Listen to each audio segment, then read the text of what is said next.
she wanted best for us, but she wanted what she didn't get to finish. She wanted us to do it, and I didn't want to go that way. Well, you said she sold you to a pimp. Yeah, my mom owed him money, over $1,000. So her way of paying him back is me and my sister. That's not okay. No, it wasn't. I was young, and I was on a lot of meds back then. My mom had me on a lot of mental health medications, a lot of mental health wards. So my mom tried to get so much money at that time. Back in the day, they gave out so much money for artistic or slow learning disability. So she was getting a check already. So then that's not okay, man. All right. God bless the dead. Yeah. God bless the dead. All right. Okay. All right. So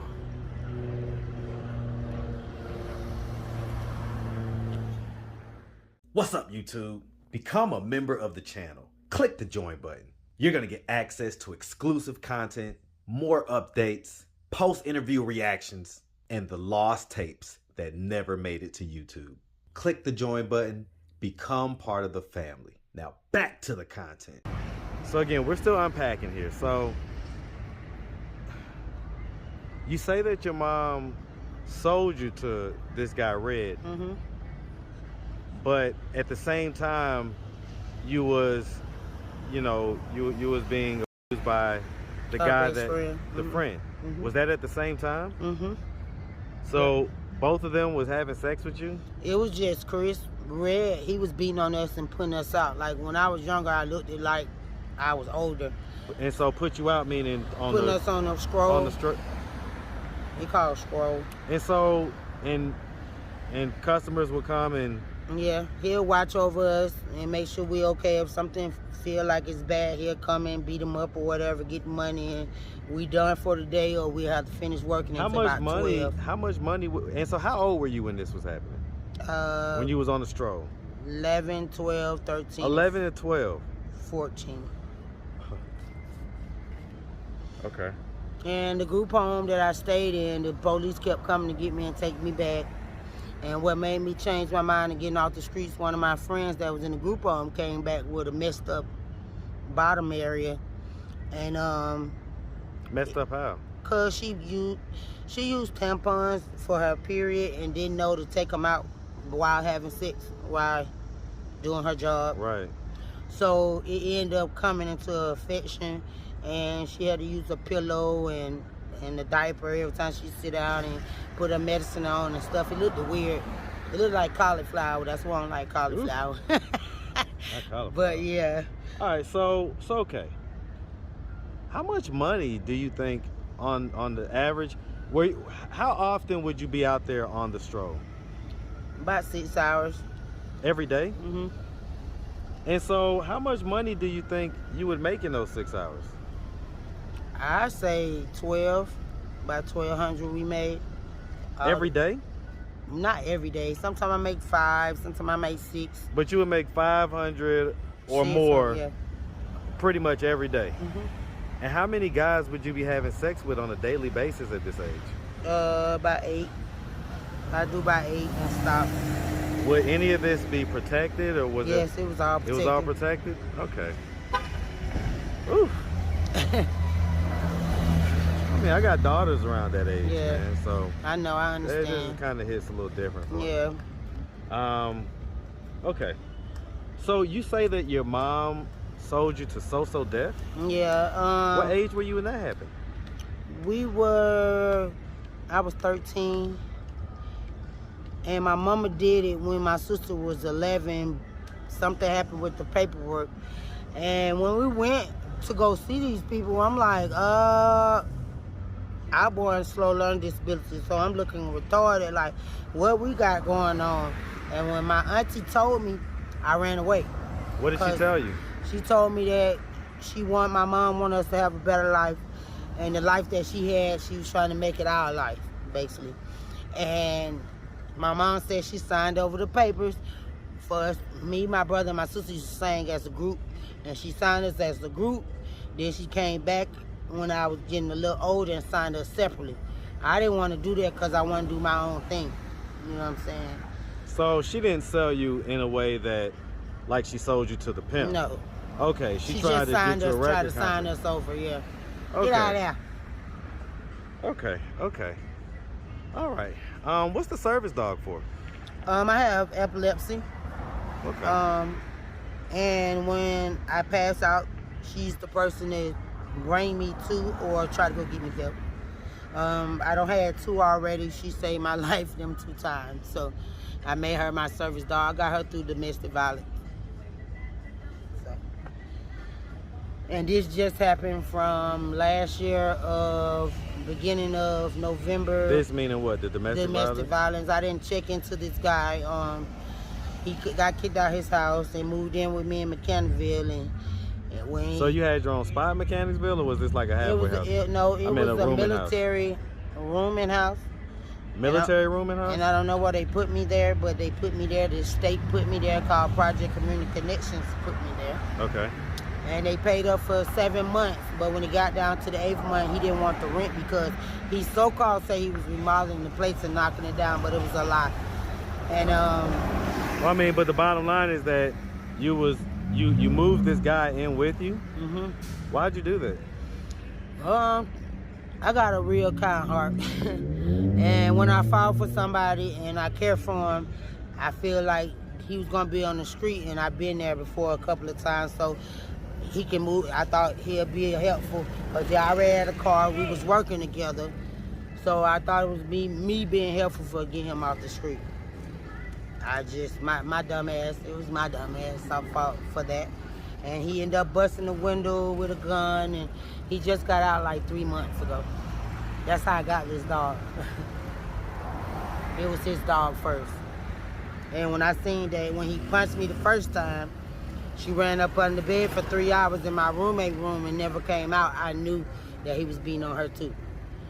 So I took her to the hospital twice, and she has sensitive skin, sensitive stomach, and she's scared of a lot of stuff. So we've been working on that. And I named her after my mom, Mary Carter. And Is your mom still living? She died right after my baby. Sorry to hear about that. How did she die? Heart attack. She said she was in the streets, right? She was with me around April of last year, and she went on the bench and never came back. She kept saying she was coming back, I sit up and wait on her, she never showed. And I got a phone call saying my mama passed, but I went to work, and I got it late, and they told me to make it out to the hospital, but she was already dead. I couldn't tell her bye, but we did ashes. My brother came up and they cremated her, and I got her ashes. How does that make you feel? That real bad, because I didn't get to say anything to her. I didn't get to finish a conversation. What would you have said to her? I'm sorry for the things I put her through. Like what? Me running away, going back and forth to jail, prison. Just throwing her stuff away because I didn't want her to smoke cigarettes. I used to throw stuff away. I used to let people go that she had handcuffed to the beds and stuff. Like, why would she have people handcuffed to the bed? Talking about they owe her money. My sister ended up unraveling her, and I got beat for it. Just little things that I couldn't say to her that I say I love her the most. And before she died, she told me about my best friend. She found my best friend, Halima Majid. I can't never find her. And she said that I had a cousin on the Cowboys. I've been trying to get in contact with him for a year now, and I don't even know where he's at. And she say his dad stay in Florida. I've been to Florida twice this year looking for him. So. And you want to apologize to your mom? I mean, because I'm just thinking, like, sounds like you was a child and she was kind of putting you through a rough life. Yeah, my grandma said she wanted best for us, but she wanted what she didn't get to finish. She wanted us to do it, and I didn't want to go that way. Well, you said she sold you to a pimp. Yeah, my mom owed him money, over $1,000. So her way of paying him back is me and my sister. That's not okay. No, it wasn't. I was young, and I was on a lot of meds back then, my mom had me on a lot of mental health medications, a lot of mental health wards. So my mom tried to get so much money at that time. Back in the day, they gave out so much money for artistic or slow learning disability. So she was getting a check already. So then that's not okay, man. All right. God bless the dead. Yeah. God bless the dead. All right. Okay. All right. So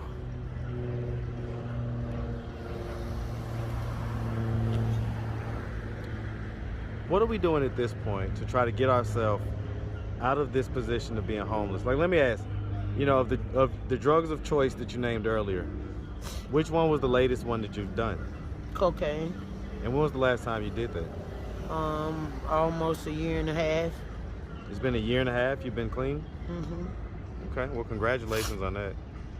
So why are you out here? Why are you not able to go through the programs and kind of become stable? Some programs ain't taking my service dog.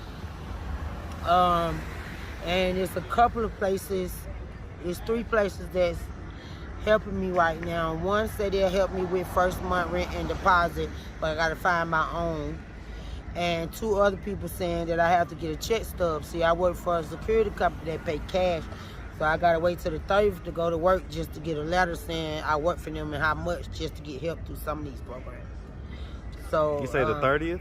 Yes. That's tomorrow. Yep. Okay. All right. So, I mean, so I do hair, I do nails, on the side. real quick. When was the last time that you saw your sons? Since they got taken. My son is 13. He'll be 13 on the 31st. So I haven't seen him since he was 3. And I haven't seen Elijah since he was 2. And Elijah's about to be 8? He's 8. He's 8? He just turned 8 June the 1st. So, I mean, have you been trying to see them? Drug court down at juvie court saying that since they already in, only thing I could do is put up a court date to fight for them. I can't get back in drug court because... Do you think they miss you? Mm-hmm. Yes. Do you miss them? Yeah, a lot. A whole lot. Yep. That's why I name all my children out of the Bible. It's a reason for it. So of the 3 that you know, I know we have the daughter that passed recently, but yeah. Of the 3 that passed before that, were those miscarriages or were those they were born and then they passed? My twins was born. My girl stayed for like an hour and she died, and he died coming out. My oldest boy, he would have been in his early 20s or right before 20. That's who the rapist, I got pregnant by the rapist with. And that was the Chris guy? Mm-hmm. Okay. And was he born? Was that child born? No, my mama beat that out of me in the living room. How does that make you feel? Bad. I always say I never but then be a like my mom. second ago you were saying that you wanted to apologize to her. Yeah, because I did a lot of harm to my mom too. I always thought I could get her back from what she did to me, but it didn't work. Stayed in jail and stuff like that to try to let her pay me attention. It didn't work at all. I just want to apologize because I felt like I did push her away to go on that bench. I mean, I don't know. I don't know. I know that you're 37 now. Yeah. I would think that you would have maybe a little more hindsight to be able to say, well, it sounds like she was already out there. She was a grown adult. And so you can't really take blame for her binges or anything else. So, all right. Well, listen, miss, we really appreciate you taking the time, answering all of our questions. If anybody out there wanted to reach out, help, or donate, do you have a way they could do that? Do you have social media, Cash App, anything like that? Yes. What you got? Cash App is Miss Sweetie 35. That's MSSWEETIE 35. And then I have a Gmail. It's Miss Faith Bless 1345. Okay. All right. Well, like I say, we really appreciate you, and we definitely wish you nothing but the best out here, okay? Thank you so much. All right. Make sure you have a good one, You sweetie. too.